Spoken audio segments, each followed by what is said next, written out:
If this reaches you, do not knock back. Whatever you hear, however polite it sounds, do not answer it.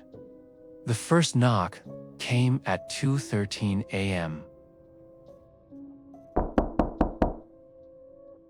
A polite nakalangwut tap from somewhere inside the walls, like a neighbor asking to borrow sugar through the bones of the house. Was there for one job: sit the house, not house sit. Those were the exact words on the listing. It was the cheapest night's pay I'd ever seen. $150 cash to sleep on a couch and follow some rules in a farmhouse 40 minutes from town. The instructions were taped to the fridge in a slanted hand. 1. Be inside before midnight. Lock all doors. 2. Lights off by 1. The house rests best in dark. 3. If you hear 3 knocks, cover your ears and count to 30. Do not knock back. 4. If you hear 2 knocks, ask, "Who is it?" Only once. If they say home, unlock the basement, turn on the light, and leave it on. 5. Do not look into mirrors after 1:30. 6. If your phone rings and the caller ID says house, let it ring. 7. If you must leave before sunrise, walk backward from the front door to the gate. Do not blink until you're past the fence. And then a smiley face, like any of this was normal.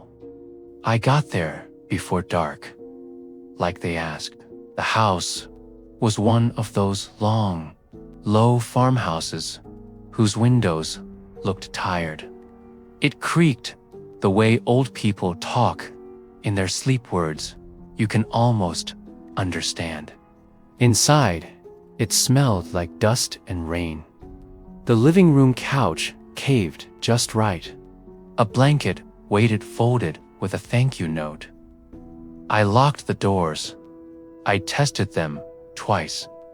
By 12, I'd made a perimeter out of habit: windows latched, curtains shut, a glass of water on the coffee table. At 12:58, I flicked off the last lamp. The walls exhaled. 2 minutes after lights out, knock. Knock, not 3, 2.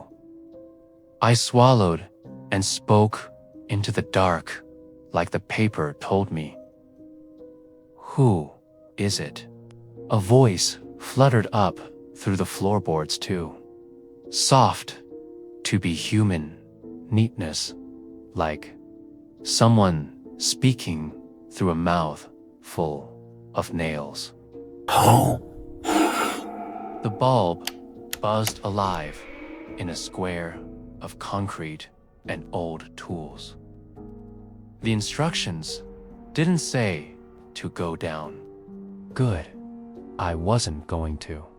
Back upstairs, the house felt relieved.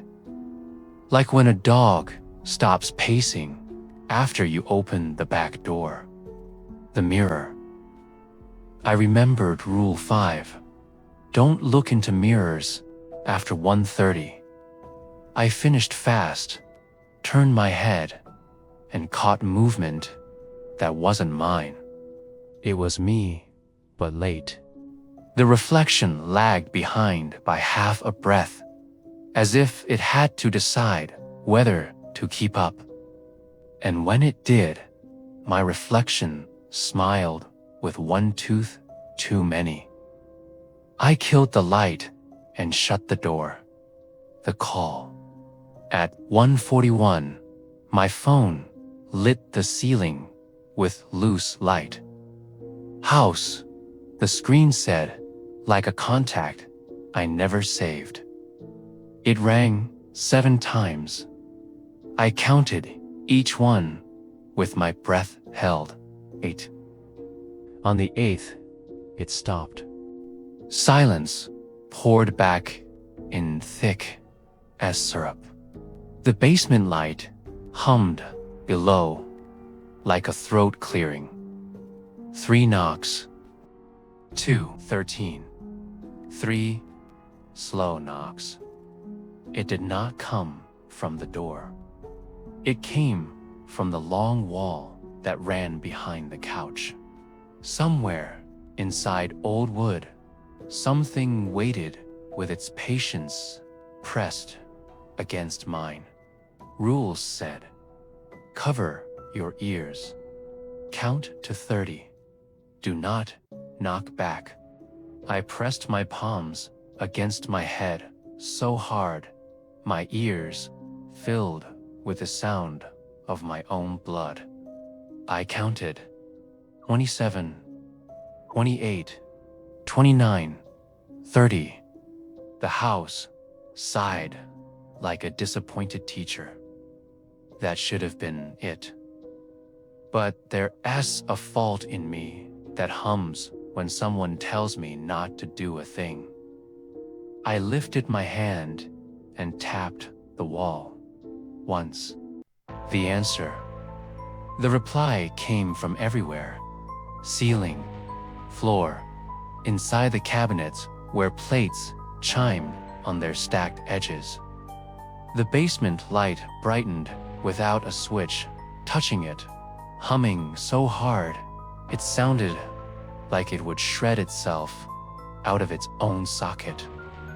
Something on the other side of the wall was delighted. Another knock, not shaped like knuckles, flat like a palm. Then fingernails. Then something like teeth worrying wood.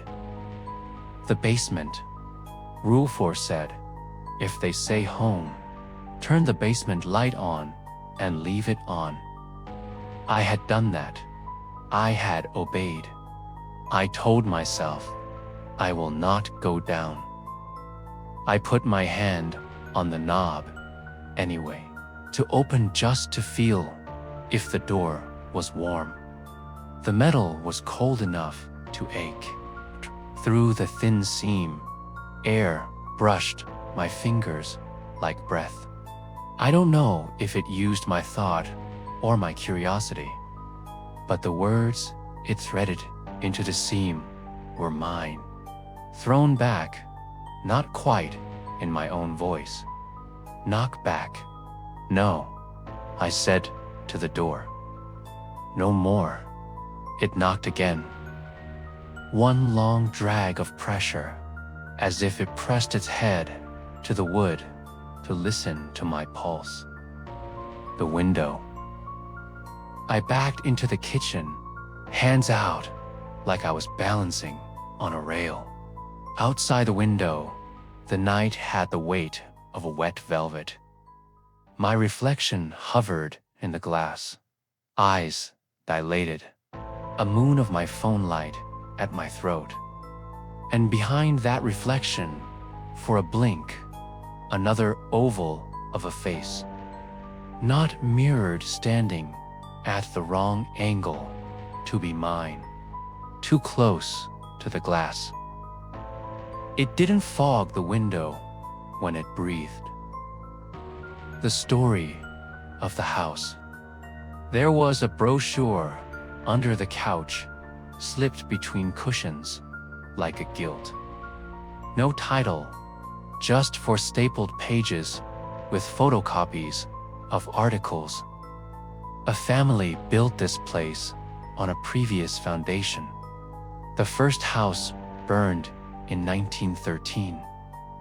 No clear cause, no survivors. The second house absorbed the footprint of the first. They added a den and a pantry that used to be outside.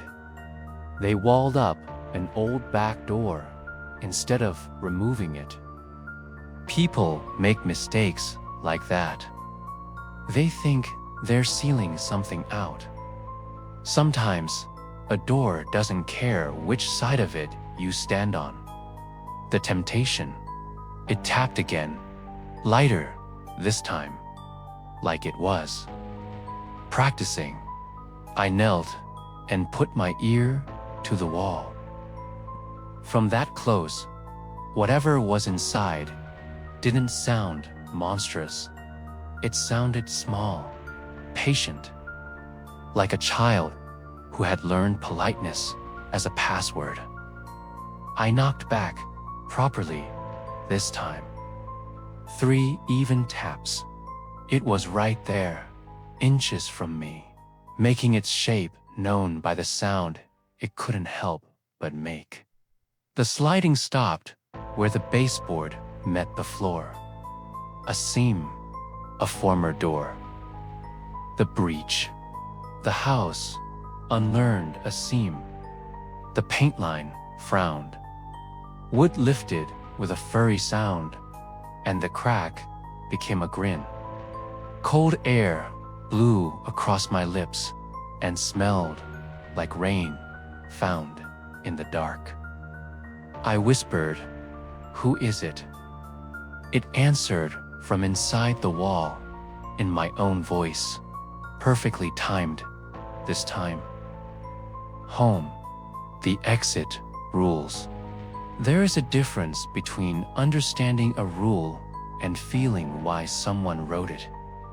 I felt the why in my molars. Walk backward from the front door to the gate. Do not blink. I slid toward the entry. The basement hummed a warning tremor. My phone lit again with the word house. I let it. I didn't blink. The gauntlet. The first step backward was easy. The second was hard. The third felt like stepping onto a moving sidewalk that ran the wrong way. The house tried to shorten the space behind me. When you don't blink, you learn how much you blink. Your eyes invent needles. Your vision grains.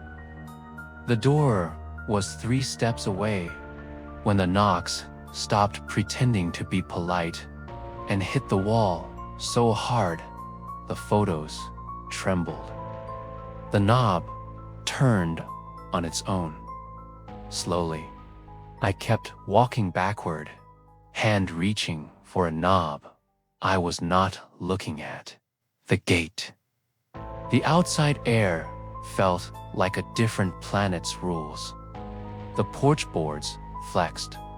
The yard stretched longer, as if the house had leased more land in the dark. I walked backward, eyes burning, to the gate. Behind the fence line, the world reassembled. I blinked once, and the house did something with the leftover shape of me inside it. It made a decision. The aftercall. In the car, I listened to the voicemail that arrived while I was walking the yard. It was me. The cadences were mine. The breath lengths, the small throat click between certain syllables. "Thank you for sitting the house," I said. "Payment on the table. We've scheduled another sit for next month. Same rules. Please don't knock back again." In the background of my own voice, the hum of a basement bulb. Final warning, I didn't go back for the money on the table. It isn't worth what it learned about me. If a house ever knocks, if a wall ever asks for manners, listen to the part of you that loves being rude. Listen to the rule writer who learned by losing. Do not knock back. If you already did, You better start counting.